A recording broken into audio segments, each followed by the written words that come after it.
خوش رنگ پرندوں نے برسات کی کنکر کی دل جھوم اٹھا، دل جھوم اٹھا۔ بہت عمدہ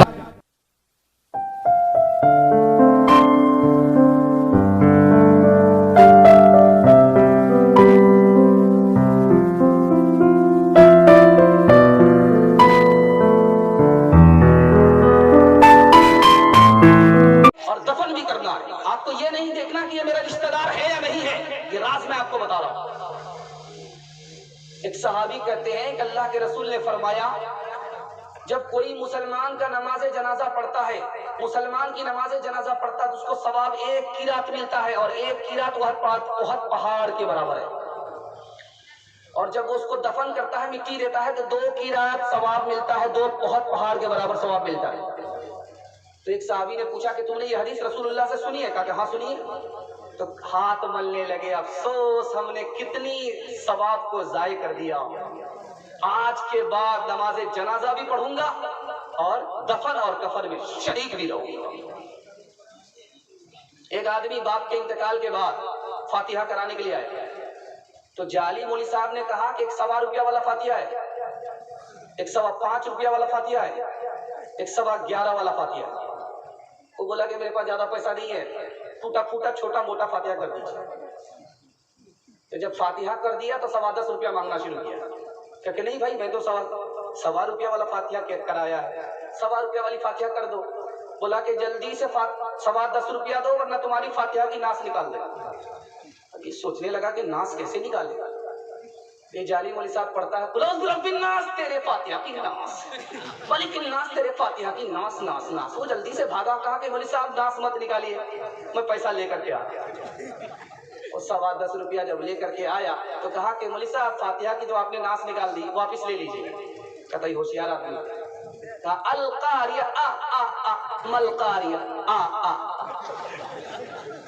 فنا کے بعد بھی مجھ کو ستا رہا ہے کوئی، نشان قبر کا میرا مٹا رہا ہے کوئی، اے خدا مجھ کو تھوڑی سی زندگی دے دے، اداس میرے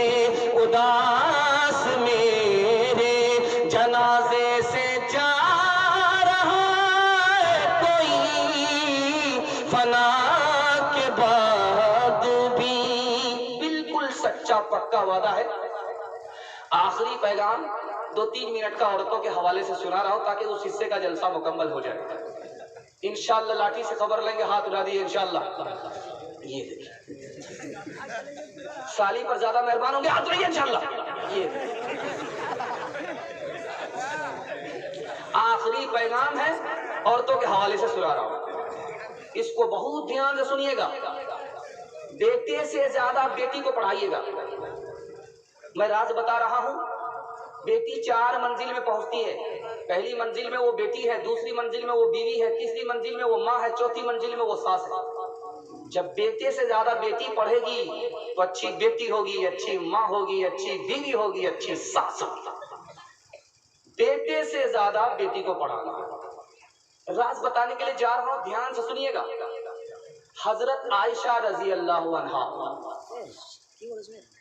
2210 حدیث زبانی یاد کر کے امت کو پہنچانے والی، 2210 حدیث، 2210 حدیث زبانی یاد کر کے امت کو پہنچانے والی عورت کا نام کیا ہے؟ حضرت عائشہ رضی اللہ عنہا۔ نبی صلی اللہ علیہ وسلم سے کہا کہ یا رسول اللہ ایک سوال آپ سے کرتی ہوں۔ کہا کیا سوال ہے بتاؤ۔ کہا اگر اپنا اونٹ آپ جنگل میں چرانے کے لیے چھوڑیں گے تو کدھر چرائیں گے؟ جدھر زیادہ گھاس ہوگی ادھر، یا جدھر گھاس کم ہے ادھر؟ تو کہا کہ جدھر گھاس زیادہ ہوگی ادھر، جدھر گھاس کم ہوگی ادھر نہیں۔ کہا کہ سب آپ کی بیوہ عورت ہے، مطلقہ عورت ہے، میں کنواری ہوں، آپ کو ہم سے زیادہ محبت ہونی چاہیے۔ دوسرا نمونہ لے کر کے آ رہا ہوں، دھیان سنیے گا۔ سفر ہے نبی کا، 2 بیوی سفر کر رہی ہیں، ایک بیوی کا نام حفصہ ہے رضی اللہ عنہ، دوسری بیوی کا نام عائشہ ہے رضی اللہ عنہ۔ دونوں میں دیکھیے